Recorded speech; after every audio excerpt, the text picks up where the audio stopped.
gaskiyar magana akan cece-kucen da ake ta yadawa game da auren Adam zango da kuma jaruma Aisha humaira. Mai saurare kadda ya kamanta idan yau ne farkon ziyartar ka wannan tashar tamu mai suna Tauraro 24 TV, ka danna subscribe sannan ka danna alamar kararrawa domin sanar da kai da zarar mun dora sabon bidiyo. Mun gode. Gaskiyar magana akan wayannan hotuna da suke ta yawo a kafafen sada zumunta na Adam zango da kuma Aisha humaira, inda Adam zangon yake sanye da babbar riga, ita kuma take sanye da shigar amare, inda mutane da dama suke ta yada propaganda ko kuma ce mutane suke ta yada cece-kuce cewa auren sirri suka yi. To a yau dai zan warware muku zare da abawa ko kuma ce muna tafe da gaskiyar wannan lamari akan auren na gaske ne, auren sirri ne ko kuma auren wasa ne. To kamar yadda kuka riga kuka sani, a 'yan kwanakin baya ana taya da cece-kuce akan auren Aisha humairan da kuma Abubakar Bashir mai shadda kafin ya auri jaruma Hassana Muhammad, inda ba a jima ba ya fito ya share wa mutane tantama akan wannan aure da ake cewa zai yi na Aisha humaira, inda kuma ya fito ya bayyana matarsa mai suna Hassana Muhammad.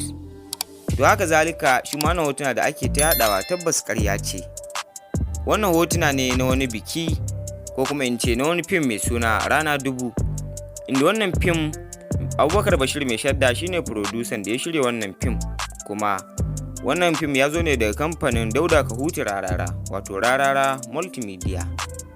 Wannan shiri mai suna Rana Dubu a shine Adam zango da kuma Aisha humaira suka fito a matsayin amarya da ango, inda kuma a cikin wannan fim akwai manya-manyan jarumai ka har ma da mawaka a cikin wannan fim mai suna Rana Dubu.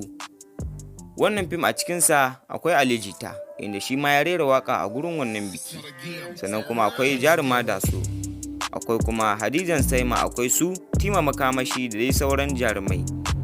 An ga hotunan nan suna ta yawo ne a shafukan sada zumunta, inda aka gansu a shafin Adam zango na Instagram, sannan kuma aka gansu a shafukan mai shadda, inda duniya ta dauka ko kuma ce mutane suka dauka cewa sun yi auren sirri ko kuma Adam zango ya ƙara aure bai faɗa a duniya ba. Kamar da yadda mutane dama suke zarginsa cewa baya iya riƙon aure, wato ya fi auri saki, haka wasu suke cewa. To a wannan karan ma mutane sun ɗauka wannan aure da gaske ne. To gaskiya dai wannan magana shine wannan aure nasu ba auren gaske bane, illa wannan aure za a yi shi ne a cikin wani fim ko kuma in ce wani shiri mai suna Rana Dubu. Wannan shirin ba series bane, wato mai dogon zango. Abubakar Bashir mai shadda shine producer ko kuma in ce wanda ya shirya wannan fim, kuma wannan shiri ya zo ne daga kamfanin Rarara Multimedia na Dauda Kahutu Rarara. To mun gode sosai da sosai, kar ku manta ku danna subscribe sannan ku danna alamar kararrawa domin sanar da ku da zarar mun ɗora sabon bidiyo. A kasance da Tauraro 24 TV. Mun gode.